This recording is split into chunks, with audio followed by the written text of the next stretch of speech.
Ashanti enggan adopsi Michelle Ashley, beralasan karena masih miliki orang tua. Ashanti memberikan tanggapan terkait banyaknya warganet yang memintanya untuk mengadopsi Michelle Ashley. Hal ini berawal dari interaksi dan sikap Ashanti kepada Michelle Ashley saat menjadi bintang tamu podcastnya. Ashanti pun memberikan jawaban yang bijak soal desakan warganet untuk mengadopsi anak Pinkan Mambo.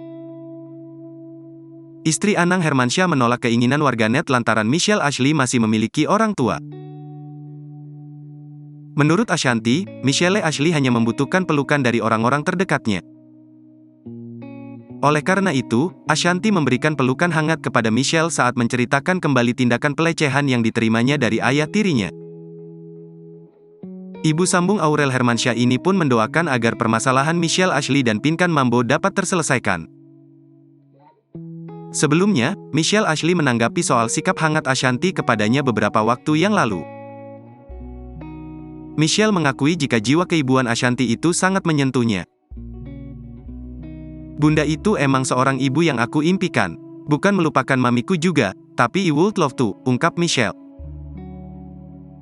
Michelle berharap ibunya, Pinkan Mambo bisa bersikap hangat kepadanya seperti Ashanti. Aku masih ada seorang ibu, tapi bagaimanapun juga pas di podcast itu aku ngerasa, ya itu yang aku pengin dari seorang ibu. Aku pengin pelukannya, aku pengin punya ibu, seperhatian dia, Ashanti, ujar Michelle Ashley.